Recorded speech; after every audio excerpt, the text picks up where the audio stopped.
आप में से कितने लोग हैं जो बहुत एक्साइटेड हैं आज के सेशन को लेकर के? तो अब मैं जैसे ही आपको नाम बताऊंगा उनका, जो हमारे आज के गेस्ट हैं, तो आपका जो एक्साइटमेंट लेवल है वो और बढ़ जाएगा।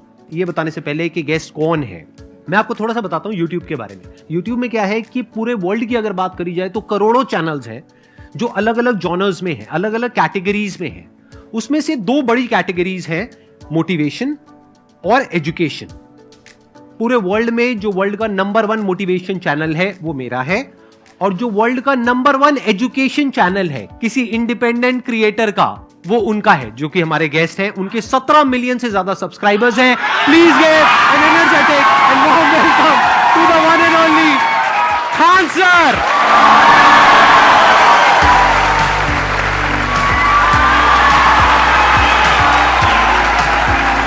क्या हाल चाल जी, कैसे हैं आप?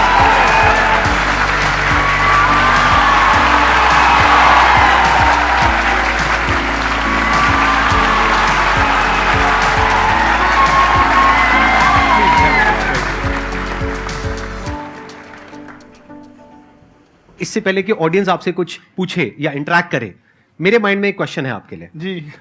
जो बच्चे हैं वो आपके इतने दीवाने क्यों हैं, इतने पागल क्यों हैं आपके पीछे? मतलब मेरे कमेंट सेक्शन में भरा पड़ा था, खान सर कब आएंगे, खान सर कब आएंगे। मतलब ऐसा क्या जादू कर दिया आपने बच्चों के ऊपर? ये सवाल हम आपसे भी पूछते हैं, हमारे पे भी इतना कमेंट आया, इतना मेरे तो ऑफिस में लोग चले आए कि सर कब जा रहे हैं। अच्छा। क्योंकि हम लोग का तो एग्जैक्ट है, वही पढ़ाना है। हाँ। तो देखिए, हम लोग का मेन है कि बच्चों को जो जरूरत रहती है कि अगर लड़का पढ़ने आ रहा है ना, उसके मन में कोई डाउट ना रह जाए। हम उसको कहते हैं कि हम तुम्हें पढ़ा रहे हैं, दम है तो भूल के दिखाओ, याद करके नहीं।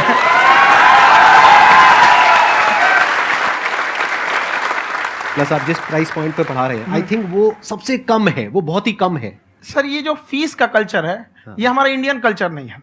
हमारा इंडियन कल्चर गुरु दक्षिणा है, उस हिसाब से वो सही है। ऑक्सीजन जैसे जिंदगी के लिए जरूरी है, वैसे एजुकेशन जरूरी है। कोई ये नहीं कह सकता है कि पैसे की वजह से वो खान सर के यहां से लौट गया। क्या बात है।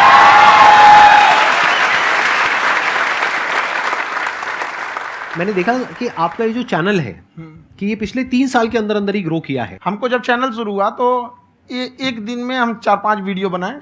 एक हमको कुछ आता, आज भी नहीं आता इतना, तो हम देख के कैमरा वैमरा तो हम कंफ्यूज हो गए, बाप रे। तो हम एक ही दिन में वीडियो शूट किया, पढ़ाने वाला टॉपिक था हमको। उसके बाद कभी वीडियो ही नहीं, 6-7 वीडियो एक ही बार शूट कर लिए। और एक जो थे जिनका कैमरा वगैरह था, मेरे पास कैमरे भी नहीं थे उस टाइम, और कैमरा 35,000 का था, तो 6 महीना इसी में लग गया, जो 35,000 इसी में फंस जाएगा। तो उनके कैमरे से शूट किए, उन्होंने कोई चार्ज लिया, उसके बाद हम छोड़ ही दिए। लॉकडाउन लगा, तब हम कहें आप कैसे पढ़ाएंगे, वो तो 1 दिन 2 दिन करते करते अचानक लंबा हो गया। तब हमको याद आया कि ओहो, मेरा एक चैनल भी है वहाँ पे। तो उस समय उस पर लगभग 30,000 सब्सक्राइबर हो चुके थे। तो जैसे लॉकडाउन लगा तो उस पर पढ़ाना चालू किया, और पता नहीं क्या लोगों को पढ़ाई में इतना इंटरेस्ट आ गया कि आपका स्टाइल ऐसा है थोड़ा सा, आप आई थिंक पढ़ाई के साथ साथ में जो बीच बीच में आप थोड़ा बहुत छोड़ते रहते हैं ना, मतलब जो एंटरटेनमेंट चलता रहता है। ये बात हम देखिए, जब हम गुलाम थे ना, तो अंग्रेजों ने एक चाल चला था कि भारत को हम फिजिकली गुलाम रखेंगे 100-200 साल, मेंटली 1000 साल कर देंगे। उन्होंने पढ़ाई का मॉडल चेंज कर दिया। उन्होंने ऐसा डिजाइन किया कि टीचर की रिस्पॉन्सिबिलिटी है वो पढ़ा के चला जाए। टीचर की रिस्पॉन्सिबिलिटी यहाँ खत्म नहीं हो जाती। पढ़ाना तो कोई भी पढ़ा सकता है, टीचर की इससे बड़ी रिस्पॉन्सिबिलिटी होती है उसे समझाना। वो समझा कि नहीं समझा।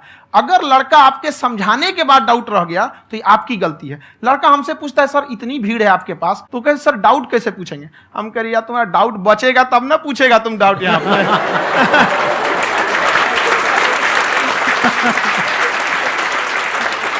कॉन्फिडेंस नेक्स्ट लेवल है खान सर का, मानना पड़ेगा। और शायद यही वजह है इनकी जो ग्रोथ है उसका।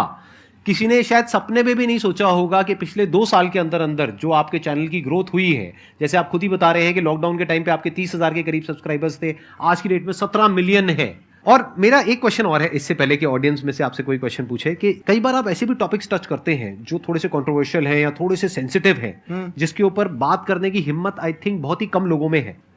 तो आपको कभी ये नहीं लगता है कि कहीं ज्यादा तो नहीं हो रहा है, इसको थोड़ा रोक देते हैं, थोड़ा कम कर देते हैं? क्योंकि कोई लाइन ही नहीं है वैसे तो बोलने को, तो आप कुछ भी बोल दो, कितना भी बोल दो। हुई है कंट्रोवर्सी बहुत बार। एक्चुअली बचपन से हमको फौज में जाना था, और फौज वालों के लिए ये सब मायने नहीं रखता। उसको करना है मतलब करना है, तुम सामने कुछ भी रहो, डजंट मैटर।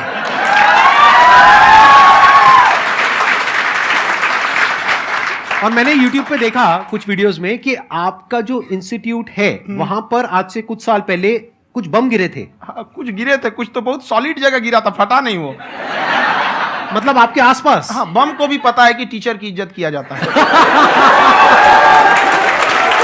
क्या बात है, क्या बात है। मैं समझ पा रहा हूं कि ये आपके अंदर जो एटीट्यूड है ये कहां से आ रहा है, क्योंकि आप बचपन से ही फौज में जाना चाहते थे, तो आप जंग के मैदान में ही खड़े हैं एक तरीके से। बस फर्क ये है कि आपके हाथ में कलम है, हथियार ना हो करके। हथियार से एक आदमी की जान जा सकती है, हाँ। कलम से बहुत ताकत होता है। शिक्षा एक ऐसा हथियार है ना, हर कुरीतियों से लड़ सकता है, हर तरह की समस्याओं से। और ये एक ऐसा हथियार है, मेटल डिटेक्टर में भी नहीं पकड़ाता है।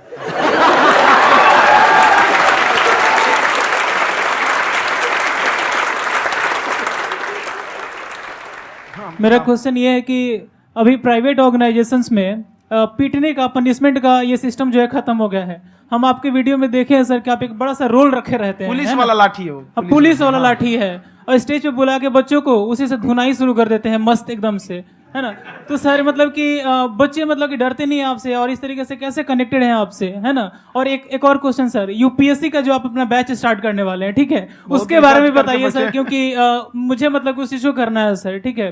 और संदीप सर को देख लिए, मेरा तो वैसे ही हो जाना है।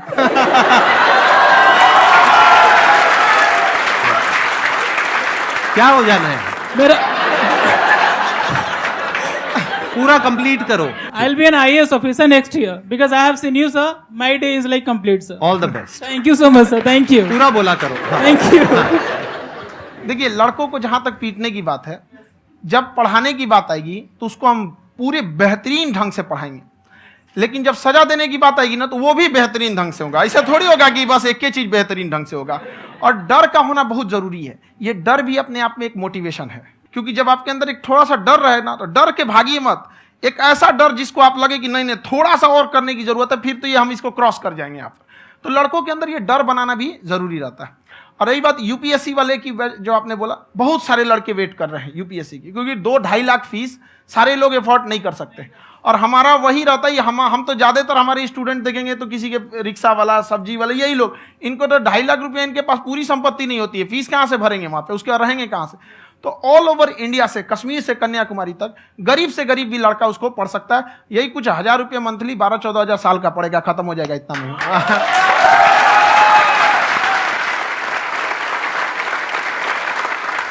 ये जो डंडे वाली बात इन्होंने कही, ये सच है? मतलब आप हाँ, सच में एक डंडा रखते हो पुलिस का ही है वो, और मारते हो? हाँ। कि मतलब अगर कोई लड़की छेड़ता है या ऐसा कोई भी उल्टा नहीं, पुल्टा काम पढ़ाई करता लिखाई है, कुछ भी गलती करेंगे तो पिटाएंगे वो यहाँ पे, कैमरे पे, ऑन कैमरा, जैसा भी रहे, कुछ भी पिटाना तो उनको फिक्स है। एक तो कोई मतलब विधायक जी थे, उनके लड़का को पीट दिए, तो चला है दल बल लेके अपना वहां पे। उसने घर पे नहीं बताया था कि सर ने पीटा है, बस बोल दिया कोचिंग में पीटा है। बाद में पता चला हम पीटे हैं, तो उसके पिताजी मेरे सामने और पीटे।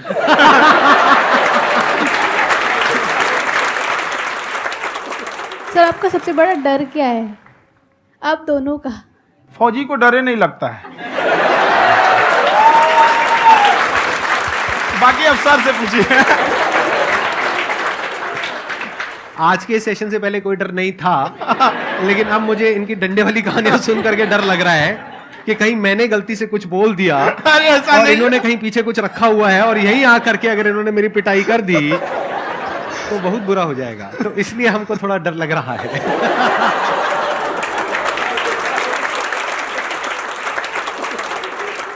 आपकी डेली कितने घंटे क्लासेस होती हैं? 6-7 घंटे। अभी भी खुद ही करते हो आप? हाँ, खुद ही हमारे classes स्टाफ करते हो? परेशान रहते हैं। हम 1:30-2 बजे सोते हैं, सुबह 6 बजे उठ जाते हैं, परेशान रहते हैं। यार इतना क्यों करते हो, है ना? कभी तो उनको भी साथ साथ लगना पड़ता है ना? उनको साथ साथ लगना पड़ता है। हम जग गए तो कोई सोया थोड़ी रहेगा, परेशान रहते, दिन में सोते ही नहीं है बेचारा, कहीं कहीं जाके सोते रहता है। हम सीट बांध दिए कि भाई तुम इस समय सो जाना, तुम इधर सो जाना। आपकी शादी हो गई या नहीं हुई अभी? मेरी खुशहाली देख के आप आइडिया लगा सकते हैं।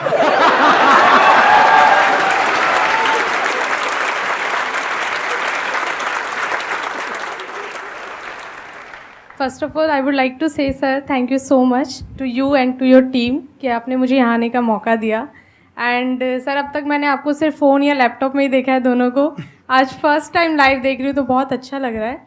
तो मेरा क्वेश्चन ये है सर आपसे, जब हम लाइफ में कोई डिसीज़न लेते हैं कि हमें ये पर्टिकुलर चीज़ करनी है, और क्योंकि हम डिसीजन लेते हैं तो हमारी आदत है कि पहले हम 4 लोगों से पूछते हैं कि तू बता तेरी क्या राय है, तू बता तेरी क्या राय है। तो उनमें से अगर कोई हमें कह देता है कि ये बेकार डिसीजन है मत कर, तो हमारा माइंड कहीं ना कहीं डाइवर्ट होने लगता है और उसकी वजह से हम अपना डिसीजन चेंज कर देते हैं। तो मेरा क्वेश्चन ये है कि कैसे हम अपने डिसीजन पे स्टिक रहे, कैसे हम जो दूसरे के ओपिनियन है उनको अफेक्ट ना होने दें अपने ऊपर। दूसरे से सलाह लेने से पहले एक बार खुद उस पर रिसर्च कर लेना चाहिए, ताकि आप सामने वाला क्या सलाह दे रहा है आपको समझ में आना चाहिए। यहाँ पर ऐसा नहीं है कि कई बार ऐसे होते हैं कि दूसरे वाले को एक्सपीरियंस होता है, तो अगर आपको पहले से आइडिया है, उसके बारे में आप बेहतरीन ढंग से रिसर्च किए हैं कि क्या इसमें प्लस पॉइंट है क्या निगेटिव है, उसके बाद आप किसी से सलाह लेने जाइए। ये नहीं कि मन में आया सीधा बताओ गड़बड़ा जाएगा। तो वहाँ पे पहले आपको R&D करना पड़ता है, समझ में आया कि नहीं। और जिंदगी हो या गाड़ी, जीतेगा वही जो टाइम पे गियर चेंज कर रहा है। तो डिसीजन चेंज करना बहुत ज़्यादा गलत नहीं है। इन्होंने बहुत अच्छी बात कही है और मैं इसी बात में थोड़ा सा और ऐड ऑन करूंगा कि ये जो आपने कहा ना कि अपने डिसीजन पे स्टिक कैसे रहें, ये कोई अच्छी क्वालिटी नहीं है, क्योंकि टाइम टू टाइम आपको अपने डिसीजंस को चेंज करना होता है। जैसे आपने 4 लोगों से डिस्कस किया, कोई इंसान कुछ पॉजिटिव बोल रहा है, कोई नेगेटिव बोल रहा है, उससे फर्क नहीं पड़ना चाहिए। डिपेंड ये करता है कि वो जो बोल रहा है उसका बेसिस क्या है। क्या वो किसी नॉलेज या एक्सपीरियंस के बेस पे बोल रहा है या ऐसे ही कुछ भी बोल रहा है? ऐसे ही बोल रहा है तो फिर उसकी बात पे ध्यान क्यों दे रहे हो?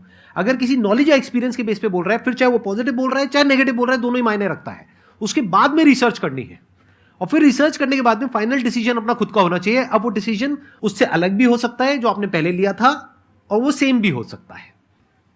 सर मेरा क्वेश्चन दोनों से है आपसे, how to deal procrastination and laziness. हमारा ब्रेन है ना, ये बहुत आलसी टाइप का है, इसको आराम खोजना पसंद है। अब थोड़ा सा भी अब इसको आराम की ओर लेके चले गए ना तो फिर उधर ही रहेगा। आप सोचेंगे 10 मिनट आराम कर लेते हैं ना, तो 10 मिनट 2 घंटा बना देगा। उसको टॉर्चर कीजिए, चल 10 मिनट बाद में। उसको आप उस पर हावी में, वो कह रहा है कि हमको आराम चाहिए, आपको हाँ आराम मिलेगा, पहले काम फिर मिलेगा आराम। तो आप उसके हिसाब से मत चल। आपका मन कर रहा है थोड़ा सा देख लेते हैं, कोई नोटिफिकेशन आया, आप कोई काम कर रहे हैं, क्यों पहले काम कर लीजिए, बाद में देखिएगा ना नोटिफिकेशन। आप हावी मत होने दीजिए यहाँ पे। अगर आप 5 मिनट भी थोड़ा सा लूज पड़े ना, थोड़ा सा कमर सीधा कर लेते हैं, 2 घंटा बर्बाद कर दिया आपको। हावी मत होने दीजिएगा उसको अपने ऊपर। प्रोक्रेस्टिनेशन को तोड़ने का एक ही तरीका है, सबसे छोटे लेवल पे ले जा करके उस गोल को तोड़ दो। यानी वो गोल बहुत बड़ा है, उसको ब्रेक डाउन करो, उसके सबसे पहले स्टेप पे आ जाओ कि उसको अचीव करने का सबसे पहला स्टेप क्या है। जैसे गाड़ी चलाना सीखना है, उसका सबसे पहला स्टेप क्या है। अगर घर में कोई नहीं है सिखाने वाला या सिखाने वाली, तो बाहर जा करके जो गाड़ी का ड्राइविंग स्कूल है उधर जा करके पैसे दे दो। अब फंस गए ना तो फंसा दो अपने आप को। दिमाग ये लगाओ कि अपने आप को कैसे फंसाया जाए। जब हम फंस जाते हैं ना तो फिर हमको वो काम करना ही पड़ता है। Then there is no looking back. जब तक आप सोच रहे हो तब तक सोच रहे हो, उसको बोलते हैं पैरालिसिस ऑफ एनालिसिस, कि आप सोचते चले जा रहे हो अपने माइंड में, मैं ये करूंगा वो करूंगा वो करूंगा वो करूंगा, और प्रोक्रेस्टिनेट हो रहा है, वो चीज टलती चली जा रही है। तो उसको छोटे से छोटे लेवल पे ब्रेक डाउन करके उसको कर दो, दैट इज नंबर 1। और जैसे ही करना शुरू करते हो, कोशिश करो कि उसको जब तक कि आप सही से नहीं कर लेते हो उसको छोड़ना नहीं है, तो आपकी लेजीनेस भी खत्म हो जाएगी। कई लोगों को तो हमने देखा है जो सप्ताह में कुछ भी नहीं करता, वो भी संडे को आराम कर रहा है।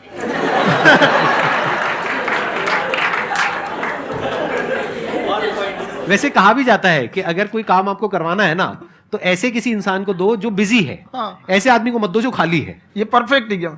किसी को भी आप देखिएगा जिसको आप कहते हैं कि मतलब थोड़ा ठीक ठाक आप समझते हैं कि नहीं ये बहुत आगे निकल, वो एक काम को खत्म करने के बाद कभी आराम नहीं करेगा। एक काम खत्म हुआ उसको लगेगा हाँ एक खत्म हो गया, अब दूसरा करना चाहिए। और वही जिसको देखिएगा एक खत्म हो गया और आराम करना चाहिए, कभी नहीं, लाइफ में आखिरी सांस तक। सर यहाँ पे सब हिंदी में पूछते हैं, इंग्लिश में पूछते हैं, मैं भोजपुरी में पूछूं? जौन भाषा ठीक लगे तोने में पूछ दो। हाँ सर।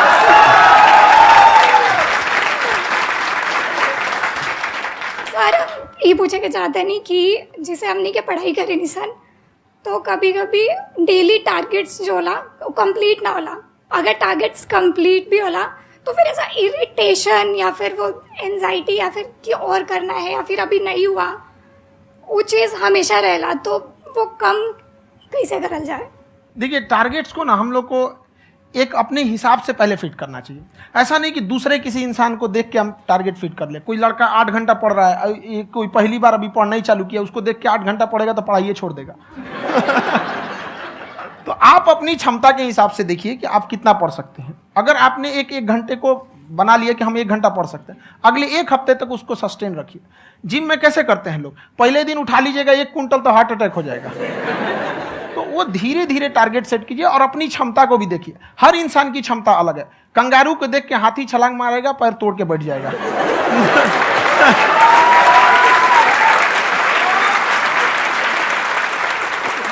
अब संदीप सर का मोटिवेशन देख के इसका मतलब क्या कि ट्रेन के आगे खड़ा हो जाएंगे, ढकेल देंगे तुमको। हालांकि ऐसा कर देते हैं, लेकिन ऐसा करिएगा लोग नहीं, क्षमता पता होना चाहिए। आपके अंदर एंजाइटी हो रही है कि मैंने कर तो लिया है। आप ये नहीं कह रहे कि मैंने कुछ भी नहीं किया है फिर मेरे को एंजाइटी हो रही है। आप ये कह रहे हो मैंने काफी कुछ कर लिया है फिर भी एंजाइटी हो रही है कि कहीं कुछ छूट तो नहीं गया है। तो बेसिकली आपको ये देखना है कि अगर आपके अंदर ये एंजाइटी हो रही है, that means you are a very good student. आप एक अच्छे स्टूडेंट हो। क्यों? क्योंकि बहुत सारे स्टूडेंट्स तो ऐसे हैं उनको पढ़ने के नाम से एंजाइटी होती है। तो आपको एंजाइटी हो रही है कि मैंने पढ़ लिया, दिन में मानो 8 घंटे का आपने टारगेट सेट किया और 6 घंटे पढ़ लिया, या मान लो 8 घंटे भी पढ़ लिया, फिर भी एंजाइटी हो रही है कि मैंने 10 घंटे नहीं पढ़ा। तो ये तो अच्छी क्वालिटी है ना, ये तो एक ब्रिलियंट स्टूडेंट की क्वालिटी है। क्योंकि एंजाइटी उसी को होती है जो केयर करता है, जिसको परवाह है, उसी की तो एंजाइटी होती है। जैसे माँ को अपने बच्चे की, जैसे एक माँ को अपने बच्चे के, जैसे एक माँ को अपने बच्चे को लेकर के एंजाइटी होती है। हंस लो मजाक उड़ा लो मेरा। कोई बात नहीं, एडिट कर देंगे इसको हम। हाँ।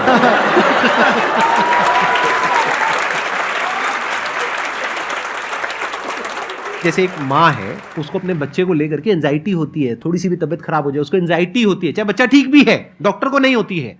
क्यों? क्योंकि माँ को उस बच्चे से प्यार है। तो दैट मीन्स कि आप अपनी पढ़ाई को लेकर के सीरियस हो, इस वजह से आपके अंदर एंजाइटी हो रही है, विच इज नॉर्मल। जहां पर प्यार मोहब्बत होती है वहां पर थोड़ी बहुत एंजाइटी तो होती ही है ना। समझ रहे हो ना मैं क्या कहना चाह रहा हूं? आप लोग समझ रहे हो ना मैं कहां जा रहा हूं? जब वो किसी और से बात करती है तो एंजाइटी होती है ना।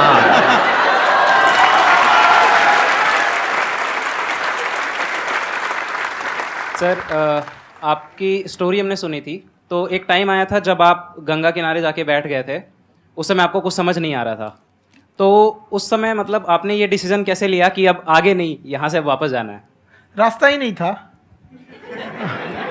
घर जाने के लिए एटलीस्ट 90 रुपए चाहिए थे, जेब में 40 रुपए थे। कैसे घर जाते हैं? और हम गंगा के किनारे चुपचाप बैठे बैठे हम कहें कि अब बहुत टेंशन हो गया, अब घर जाना चाहिए। रूम पे तो किराए के रूम पे ही आदमी सारे लोग रहते।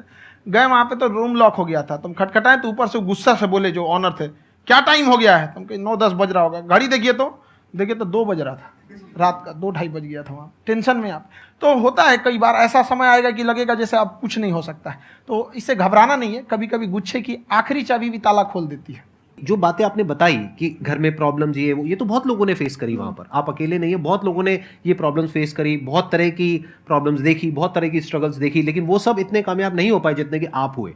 तो आपके अंदर ऐसा कुछ ना कुछ है जो औरों के अंदर नहीं है। तो वो मैं जानना चाह रहा हूं कि वो ऐसा क्या था जहां से कि आपका दिमाग यहां तक सोच पा रहा है कि मैं पूरे इंडिया में इतने बड़े लेवल का चेंज लेकर के आ सकता हूं, एजुकेशन फील्ड में रेवोल्यूशन लेकर के आ सकता हूं। ये सोचना ही बहुत लोगों के बस का नहीं है। मेरी एक खुद की थिंकिंग, अगर हमको कोई 100 रुपए किसी काम के लिए दिया, हम सबसे यही कहते हैं, तो हम कोशिश करते हैं उसे 200 का रिटर्न दे। अगर कोई हमसे 200 रुपया फीस दे रहा है, 250 दे रहा है, तो हम उसको ये कोशिश करते हैं कि तुम्हें ऐसा लगे कि नहीं भैया हमने 10-20 हज़ार का पढ़ लिया यहाँ पर। वो ईमानदारी से कभी कमी नहीं। और हमेशा अगर हम प्रॉमिस एक्स का करते हैं तो डिलीवर 4x करना चाहते हैं। ध्यान से सुनना और ध्यान से समझना इस फर्क को। अगर आप समझ पाए तो बहुत आगे जाओगे लाइफ में।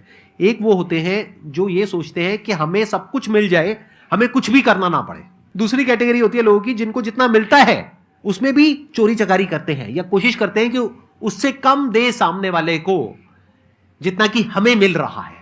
तीसरी कैटेगरी होती है लोगों की जो इनके जैसे लोग होते हैं। वो क्या करते हैं? वो ये सोचते हैं कि अगर मैंने किसी से 1 रुपए भी लिया, देखा जाए तो 200-250 रुपए कुछ भी नहीं होता है, 200-250 रुपए अगर मैंने लिया तो कैसे उसको 400 रुपए की वैल्यू दूं। ये जो थिंकिंग है ना, यही एक फर्क होता है एक ऐसे इंसान में जो बहुत आगे निकल जाता है और उस इंसान में जो मीडियोकर रह जाता है। आप अपने आप को अपने आप के ऊपर समय दीजिए, उसको डेवलप कीजिए। जब आप अपने आप के ऊपर खर्च करते हैं तो आने वाले समय में लोग गूगल पे आपको सर्च करते हैं। क्या बात है सर, ये आपने अभी बनाया है या ये कोई पुराना आपका वो है? बनते रहता है इसे, फ्लो में बन जाता है।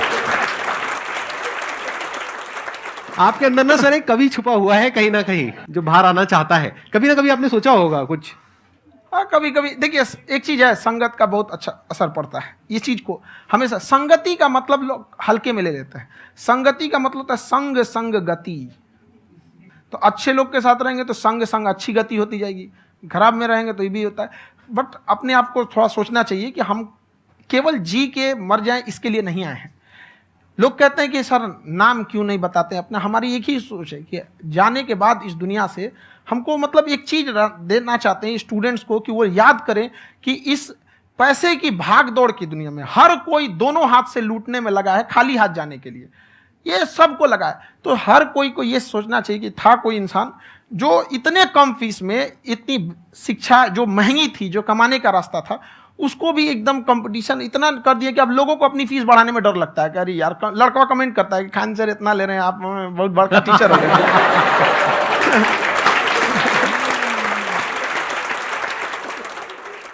खान सर की एक क्लिप है, ये समय और समझदारी में बहुत फ़र्क होता है। अगर समय रहते समझदारी आ गई तो इंसान कामयाब हो गया, लेकिन अगर समय चला गया फिर समझदारी आई फिर तो बेकार है।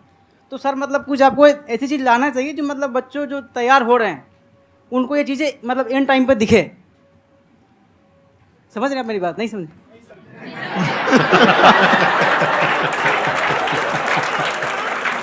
यही होता है सर, सर का मोटिवेशन ज्यादा हो जाता है।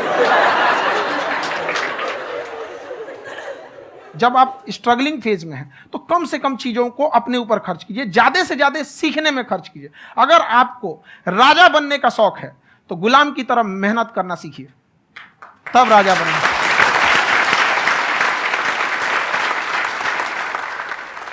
ये दुख, ये दर्द, ये सब तेरे अंदर है। तू अपने बनाए इस पिंजड़े से बाहर निकल के देख, तू अपने आप में एक सिकंदर है।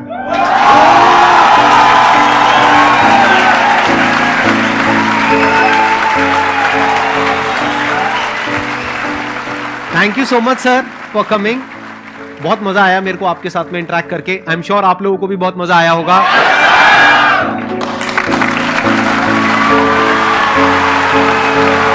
Thank you so much ji.